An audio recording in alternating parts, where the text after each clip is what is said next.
बताते हैं कि भगवान कन्हैया अब मथुरा के लिए चले गए। जब कन्हैया मथुरा के लिए सखियों को वादा दे गए, मैं परसों लौट आऊंगा, लेकिन परसों की बरस बीत गई, श्याम नहीं आए। सखियों के हाल बेहाल हो गए, हाल बेहाल हो गए। परीक्षित जी, सखियां सुबह बैठ जाती हैं, शाम तक हटती नहीं है। कल नहीं आए आज जरूर आएंगे, आज नहीं आए तो कल जरूर आएंगे, ये सोच करके दिल कट जाता है। तो रात और रात कट जाती है तो दिन, ये चक्र चल रहा है।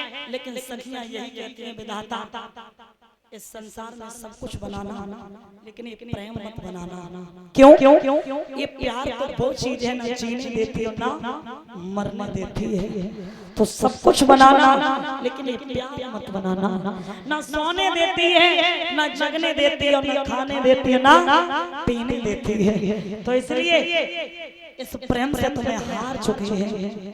हर चीज बनाना, लेकिन ये प्रेम मत बनाना प्रभु, सब कुछ बनाना। और मैं तो कहेंगे उस ईश्वर के लिए, किसके लिए?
जिंदगी ने मुझे उस मोड़ पे लाके खड़ा कर दिया, याद रखना। जिंदगी ने मुझे उस मोड़ पे ला करके खड़ा कर दिया। और ना मर सकते हैं और ना जी सकते हैं।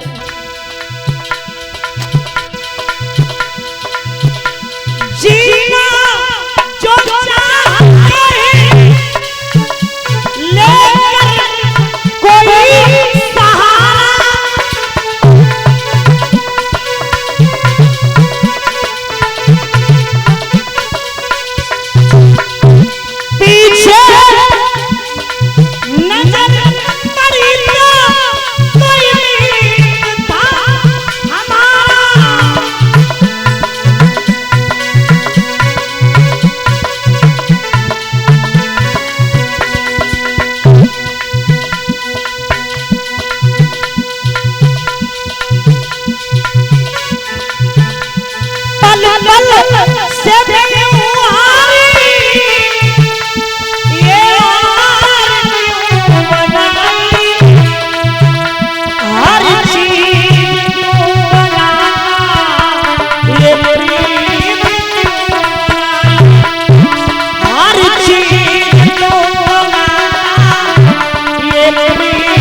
गोपियां रोती हैं, सुबह से शाम तक बैठी रहती हैं। आज नहीं आए कल आएंगे, कल नहीं आए परसों आएंगे, अवश्य आएंगे। लेकिन इधर मेरे भैया क्या हुआ है, भगवान ने उद्धव को भेज दिया। चाहिए मोर मुकुट पहना, पीतांबर लगाया, बंसी लगाई, कह देना जाकर के मेरी सखियों से कि श्याम किसी काम में व्यस्त है, अवश्य आएगा। उद्धव को भेज दिया।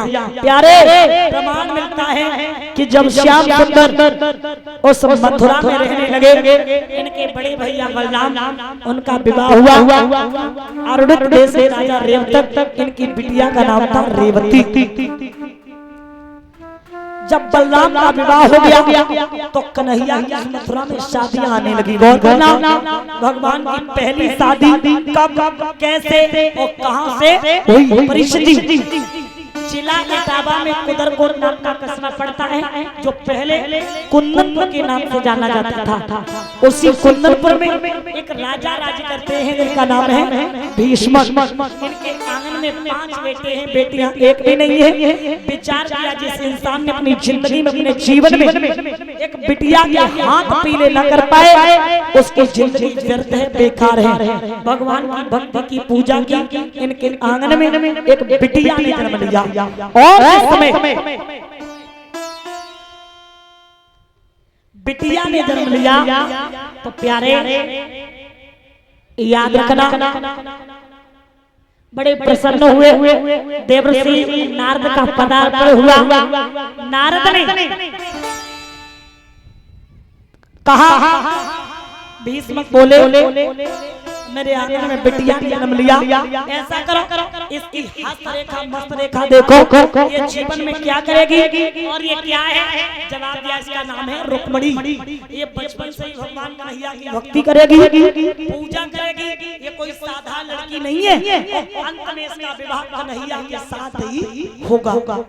उसी समय जैसे सुना कि कन्हैया मेरे दामाद बन जाएंगे, जिंदगी सुधर जाएगी, जीवन सुधर जाएगा, तो याद रखना धीरे धीरे रुक्मणी कुछ बड़ी हुई, सहेलियों के साथ में खेलने के लिए गई। छुपा छुपी का खेल, छुपा छुपी का खेल आप जानती होगी ना, क्या होता है जानती हो?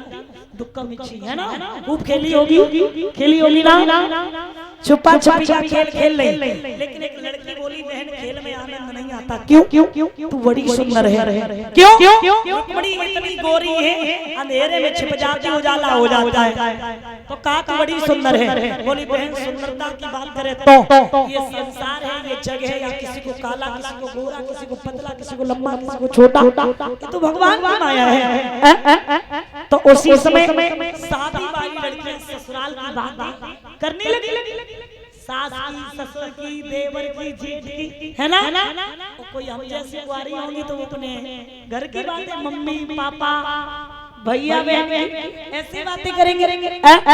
तो रुक्मणी की शादी नहीं हुई। रुक्मणी को शादी वाली लड़कियों की बातें अच्छी नहीं लग रही।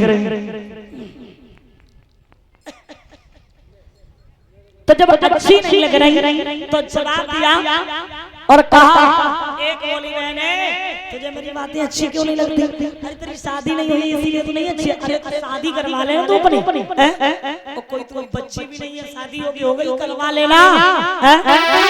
जवाब दिया, तेरा भैया बेटा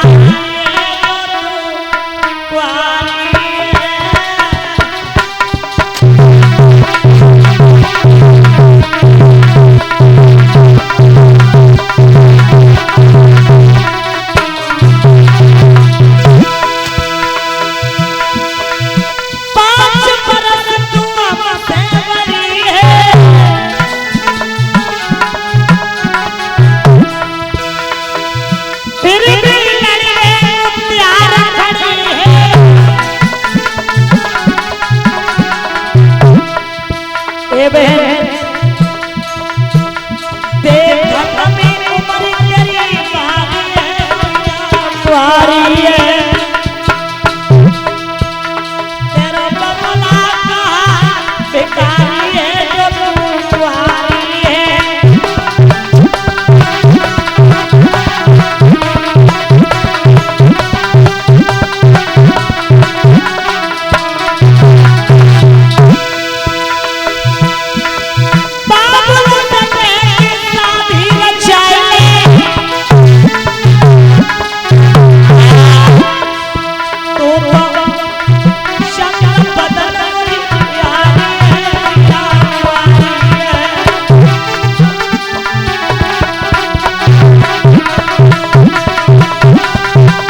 उसी समय एक बार की बात है, रुक्मणी अपने आंगन में गुड्डा गुड़ियों का खेल खेल रही।